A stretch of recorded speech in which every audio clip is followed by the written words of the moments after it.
Shavua Tov, everyone. Welcome to TillesTells Stories for Saturday night. The title of this week's video is The Tailor'S Investment. I adapted and supplemented the stories from the book Why the Baal Shem Tov Laughed by Citron. Rabbi Yechezkel-Shraga Halberstam of Shinova, who passed away on the 5th day of Tevet in 1899, was the eldest son of the Divrei Chaim, Rabbi Chaim Halberstam of Sanz. Many of his Torah insights into scripture, law, and Kabbalah are collected in Divrei Yechezkel, the name of his responsa. One day, while standing in a train station, he heard the sound of someone crying. "Who is crying?" he asked Beryl, the tailor, who was also waiting for the train. "It's a little girl," answered Beryl. "Why is she crying?" the tzaddik wondered. "I don't know," said Beryl. "I'll go ask her." After a few minutes, he came back and said her purse is lost.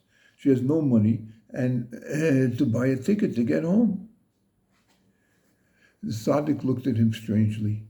After a pause, he suggested, "Beryl, perhaps you can help her. One day it might stand you in good stead." Beryl paid for a train ticket for the girl with his money and gave it to her. She thanked him profusely as she wiped away her tears. Soon after, the train arrived and they both had to board. When they reached the station of his tailor's shop, Beryl got off. A short time later, a general came into the store and ordered new uniforms for all the soldiers under his command. Beryl was very happy because the large job would ensure him a good income. As soon as the general left, Beryl set to work. He bought the material, measured it, and cut it. Then he sewed the pieces together to make uniforms. He made them shorter than the usual uniforms to save money and increase his profit.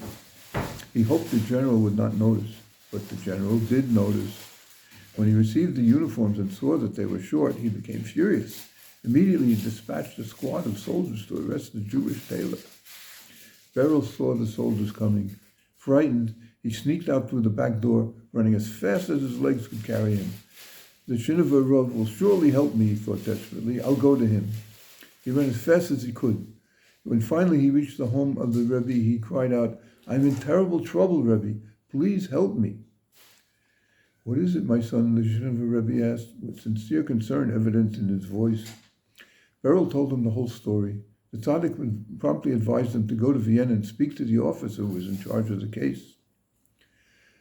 Beryl took the train to Vienna. It turned out to be difficult to find out who was the officer he needed to see and how and where to locate him. Finally, he met someone who said he knew where the official was, which official it was, and where he lived, and would write down the information for him. However, when the friendly man handed Beryl the slip of paper with his name and address, with the officer's name and address, he warned him, "This officer is mean, and he does not like Jewish people." Beryl was scared, but he knew how to follow the Rebbe's instructions. He went to the officer's house and knocked on the door. The door opened. A little girl stood there, the same little girl who had cried at the train station. She ran inside, excitedly calling, "Father, Father, come quickly. It's the man who was nice to me when I lost my purse." Beryl was amazed. This is a miracle from God, he thought. The girl's father appeared. "So you were the man who saved my precious daughter?" the officer exclaimed. He took Beryl's hand in his and said warmly, "I have wanted to thank you all this time, but I did not know your name or where you lived.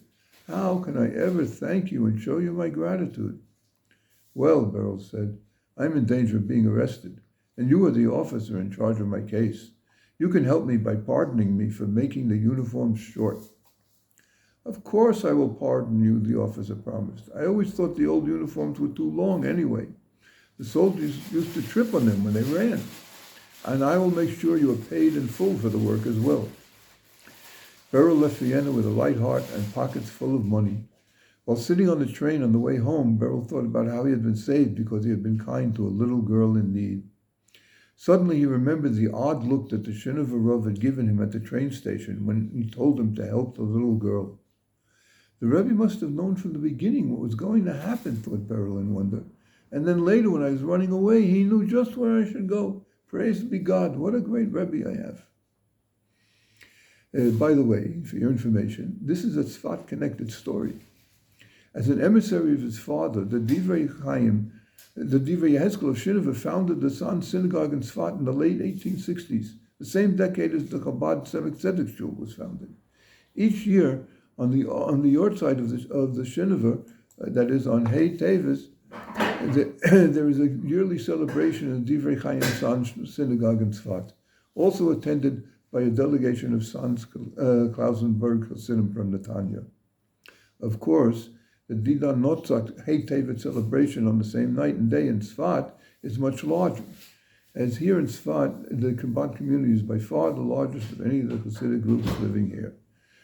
And by the way, in case you're interested, thank God all the different groups get along very well together.